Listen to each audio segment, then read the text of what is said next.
بڕگەی سێزدەهەمیشەوەیە کە جەنگی دوژمن ئەبێ هەڵاوێری. دوژمن هەیە دوورە لێتەوە، دوژمن هەیە نزیکە، کەوا بوو جەنگی دوژمنی نزیک لە پێشترە. ئەمەش لەو ئاەتەوە هاتووە، هەموو جارە تکراریەکەینەوە، یعنی چۆن ڕێسا فقهیەکان القواعد الفقهية لە ئەسڵا هەر وەرگیراوی ئاەت و حەدیثن. پێغەمبەری خوا عەلەیهی سەڵات وسەلام لە حەدیثەکە فەرمێ لا ضرر ولا ضرار، ئەمە حەدیثە صحیحە، بەڵام بووە بە ڕێسایەکی فقهیش. لە هەمان کاتیشە ئەمە ڕێسایەکە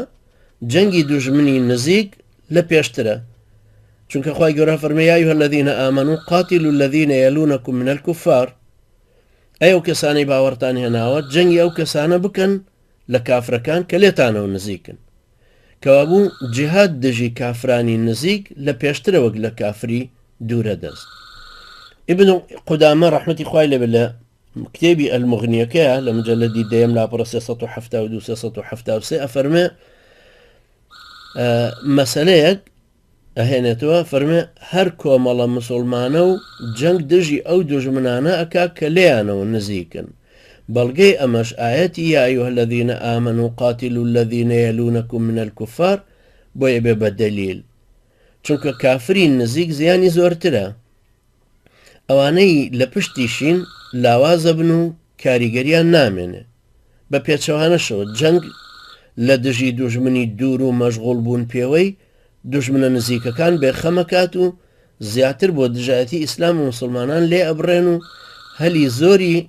زەربەدانیان لە مسلمانان بۆ ئەڕەخسێ. ئەنجا بەردەوامە بێت تا ئەگاتە ئەوەی ئیبن خودامە ئەفەرمێ بەڵام ئەگەر جەنگی دوورە دەستەکە پەسەندتر بوو بەوەی ئەوە زیانی زۆرترە و دوژمنە نزیکەکە تەقەبەستێکی ڕاگەیاندووە یان کەمە و ناوێرە شەڕ بە مسلمانان بفرۆشێ، زەربەدان لە دوژمنە دوورەکەش بەرژەوەندی زیاتری بۆ ئیسلام و مسلمانان پێئەهێنرێتە دی، یان هەلی زەربە لێدانی ڕەخساوترە وەک لە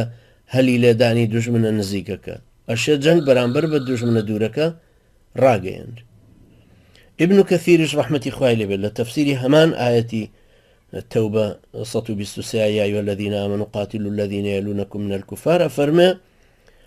خواي گەورە فەرمان بە مسلمانانەدا کە جەنگی کافران یەک لە دوای یەک بکەن، سەرەتا ئەوانەی لە دارالئیسلامەکەوە نزیکن، لەبەر ئەمەشە کە پێغەمبەری خوا صلی الله عليه وسلم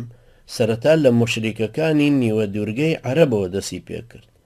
کە لەوانە تەواو بوو دوای فەتحی مەکە و یەکخستنی مەکە و مەدینە و تائیف و یەمەن و یەمامە و خەیبەر و حەزڕەمەوت و شوێنەکانی تری عەرەبستان یعنی نیوە دوورگەی عەرەب کە خەڵکەکەی مسلمان بوون و ئیتر بە کۆمەڵ دینی خوایان وەرگرت و هەموو پێوەی پابند بوون و دارالئیسلامەکە گەورەتر بوو، ئەنجا کەوتە جەنگی ئەهلی کتاب و لەشکری دژی ڕۆم ئامادە کرد کە نزیکترین دوژمن بوو لێوە لە نیوە دوورگەی عەرەبەوە نزیک بوو. ئەمە هەر ئیبن کەثیرە فەرمێ. ئەنجا تا ئەگاتە ئەوەیە فەرمێ دوای کۆچی دوایی جەنابیشی صلی الله عليه وسلم هاوڕێ و وەزیر و خەلیفە دڵسۆزەکەی یعنی سەیدنا ئەبوبەکری سیدیق خوا لێ ڕازی بێ کارەکەی تەواو کرد. کاتێکیش فیتنە سەری هەڵدا و مەترسی زۆری لەسەر ئیسلام و مسلمانان دروست کرد، خوای گەورە سەیدنا ئەبوبەکری بۆ کردە هۆکاری قایمکردنەوەی دینداران و پاراستنی بەهاکانی دین، زوو توانیان یاخیبووەکان بێنەوە ژێربار و مرتەدەکان لە خۆ بگرنەوە و هێنایانێنەوە و زەکاتی لە هەموو لوتبەرز و مستەکبرێک وەرگرتەوە و هێنانیەوە بۆ ژەڕکێفی سیادەی ئیسلامەک و حەقی بۆ هەمووان ڕوون کردەوە و ئەو ئەمانەتەی کە پێغەمبەری خوا صلی الله عليه وسلم پێی سپاردبوو جوامێرانە گەیاندیەوە. ئەنجا کە بارودۆخی لە هەموو کات و شوێنەکە پارسەنگانە ڕاگرتەوە، کەوتە ناردنی لەشکرەکانی ئیسلام و جیهادی پەرستیارانی خاچی پێکردن، هەروەها جیهادی فارس و پەرستیارانی ئاگردان. ئەمە هەر ئیبن کەثیرە فەرمێ خوای پەروەردگار بە بەرەکەتی فەتحی ئەو وڵاتانی تری ئازاد کرد، لوتی کیسرای بۆ هەتایی شکان و قەیسەر و شوێنکەوتوانی ڕاونا کە دوای هەر لەسەر دەستی لەشکری ئیسلامی دەسەڵاتی ئەویشتە فروتونا، هەموو تەخت و تاراج و سەروەت و سامانیانی کەوتە بەردەست. بەوەش ئەو بەڵێنە هاتە دی کە پێغەمبەری خوا صلی الله عليه وسلم بە مسلمانانی دابوو کە دواتر لەسەر دەستی بەهێزی فاروقی ئیسلام و سمبولی دادپەروەری و شەهیدی محرابی خواناسی سەیدنا عومەر خوا لێ ڕازی بێ دابەشی کرد و ئەویش هەرچی دەست کەوت بەسەر داماوانە تەوزیعی کرد. ئەمە هەر قسەی ئیبن کەثیرە ڕەحمەتی خوای لێ. ئەمیش بە دابەشکردنی بەخشینەوەی سەرۆت و سامانەکانی کیسرا و قەیسەر کە بەسەر مسلمانانە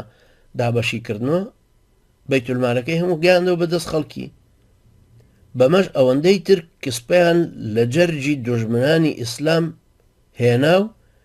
لوتیان ئەوەندەی تر پێنەوی کردن، چونکە شتێکی زۆر ئەسەف بوویان کە تاجی کیسرا کە خەڵک نێوێرا تەماشاشیکە بینیان وە لەژێر پێی خەڵکایە و بە تەورەی شکێن و تەوزیعکرێ پارچە پارچەی ئاڵتونی لێبێت و تەوزیعکرێ. ئاوای تر دوژمنانی ئیسلامیش بێ پەناکەوتن، بێ ئومێدانە تەسلیمی واقعی ئەو فەتحە بوون، دەسەڵاتی بەهێز و بەرفراوانی ئیسلامەکە بەسەر هەمووانە کشا. ئەنجا لەشکری ئیسلامی بە ڕۆژهەڵات و ڕۆژاوای بڵاو بوونەوە، تاوایان لێهات هەر ئومەتێکیانە خستە ژێر دەسەڵاتی ئیسلام ئەچون بۆ ئومەتی دواتری، هەر ناوچەیەکیانە گرت ئەچون گیانی دەسەڵاتدارەتی ناوچەیەکی تر بۆ گیانی ئەوی تریانە چوون و دەسەڵاتی ئەویان ڕائەدا و ستەمکار و تاوانبارانیان ڕاوەنا و گەلانی لە بندەستیان گەلەکانیان لە بندەستیان دەرەهێنا و ئەیان خستەوە ناودادی خواویستیەوە. ئەمەش هەموو بە بەجێهێنانی ئەو فەرمانەی خوای گەورە بوو کە فەرمووی یا ئەیها الذین آمنوا قاتلوا الذین یلونکم من الكفار وليجدوا فيكم غلظة. ئەمەش بڕگەیەکی تر